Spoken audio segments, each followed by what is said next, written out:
Kartik private company में sales manager था। उसके माता पिता, पत्नी मीरा, बहन राधा और 2 बच्चे हैं। एक दिन मीरा कहती है, कार्तिक, बच्चों के स्कूल में एनुअल फंक्शन के लिए 2000 जमा करने पड़ेंगे। अरे अभी कुछ दिन पहले ही तो 10,000 जमा किए थे ना। हाँ, वो तो फीस और प्रोजेक्ट के पैसे जमा किए थे। अभी तो अगले महीने एडमिशन फीस और किताबों के पैसे भी जमा करवाने पड़ेंगे। 40 से 50,000 का खर्चा है। मीरा, इतनी तो सैलरी भी नहीं है मेरी, ऐसे कैसे काम चलेगा? तो मैं क्या करूं? बच्चे को सरकारी स्कूल में डाल दूं? मीरा, तुम जानती हो ना, मैं मुश्किल से 35 से 40,000 ही कमा पाता हूँ।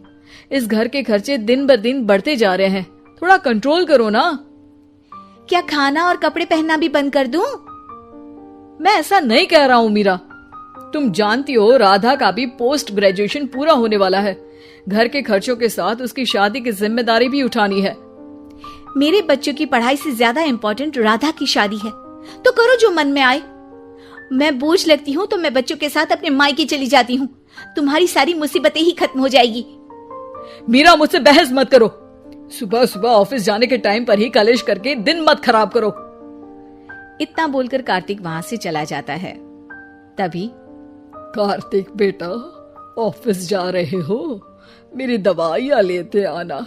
और बेटा, बिजली का भी बिल 2 महीने से जमा नहीं हुआ, इसे भी आज जमा करवा देना। जी पिताजी, लाइए बिजली का बिल। 4,600 रुपए बिजली का बिल आया है।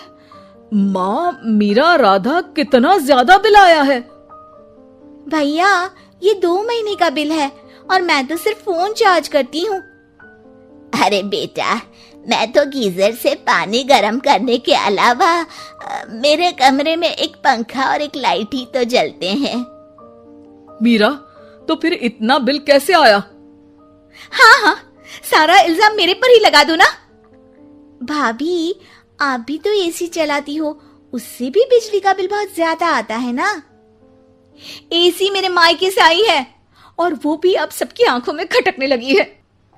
मीरा, अपना मुंह बंद करो और आज के बाद तुम एसी नहीं चलाओगी।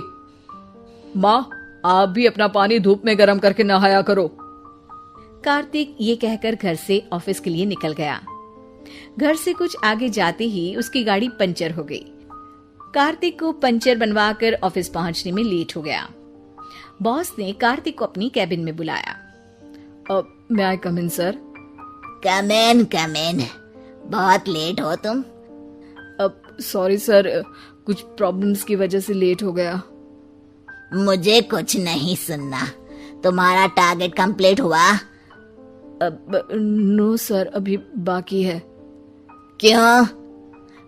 सर, मार्केट में बहुत रिसेशन चल रहा है, बिजनेस कहीं से मिल नहीं पा रहा। मैं अपनी तरफ से पूरी कोशिश कर रहा हूँ सर। मुझे तुम्हारी कोशिश नहीं चाहिए, मुझे बिजनेस चाहिए। अगर तुमसे नहीं हो पा रहा है तो तुम रिजाइन कर सकते हो। नहीं सर, मुझे इस नौकरी की बहुत जरूरत है। मैं अपनी फैमिली का सिंगल अर्निंग पर्सन हूँ। मेरी जॉब चली गई तो मेरी फैमिली प्रॉब्लम में आ जाएगी सर। इसका ख्याल तुम्हें रखना चाहिए। जाओ यहाँ से, और बिना बिजनेस लाए मुझे तुम अपना मुंह मत दिखाना। कार्तिक बिजनेस की तलाश में इधर से उधर कड़ी धूप में सारा दिन भटकता रहता है और थका हारा जब शाम को घर आया। बेटा, मेरी दवाई ले आए और बिजली का बिल भर दिया। अब दवाई लाना भूल गया पिताजी, और बिजली का बिल जल्दी भर दूंगा।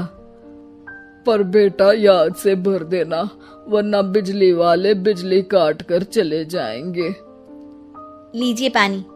बच्चों के एनुअल फंक्शन के लिए स्कूल में जमा करने वाले पैसे लेकर आए? अभी सैलरी नहीं आई है मेरा, और अकाउंट में ज्यादा पैसे भी नहीं बचे हैं। तो क्या बच्चों को स्कूल भेजना बंद कर दूं? बच्चे अगर इस साल एनुअल फंक्शन नहीं अटेंड करेंगे तो कोई पहाड़ नहीं टूट पड़ेगा। और अब तुम मेरा दिमाग खाना बंद करो। अरे, आप मुझ पर क्यों चिल्ला रहे हैं? कार्तिक गुस्से में घर से बाहर चला जाता है। अब मीरा रोने लगती है। भाभी, आप रोइए मत, टेंशन लेने से कुछ नहीं होगा। पर राधा, घर के भी खर्चे हैं, कार्तिक के गुस्सा करने से घर के खर्चे नहीं पूरे होंगे। पर मीरा बेटा, लड़ाई करने से भी कोई समाधान नहीं मिलेगा, उल्टा घर का माहौल ही खराब होगा। पर मुझे लगता है हमें भी घर के खर्चों में हाथ बढ़ाना चाहिए। मुझे योगा सेंटर में जॉब का ऑफर मिला है, मैं कल से ही जॉब ज्वाइन कर लूंगी। वैसे तो मुझे भी सिलाई आती है, मैं भी लोगों के कपड़े सिलना शुरू कर देती हूँ। हाँ बेटा, मैं भी तुम्हारा घर के कामों में हाथ बटा दिया करूंगी और काज बटन लगाकर सिलाई करने में भी सहायता करूंगी। मीरा, मैं तुम्हारे बच्चों के साथ मोहल्ले के बच्चों को भी ट्यूशन पढ़ाऊंगा। इसी बहाने मेरा टाइम पास भी हो जाएगा। इस तरह से अब घर के सभी सदस्यों के सहयोग से पैसों की समस्या दूर हो गई और सब खुश रहने लगे। इससे हमें सबक मिलता है कि एकता में कितनी ताकत होती है।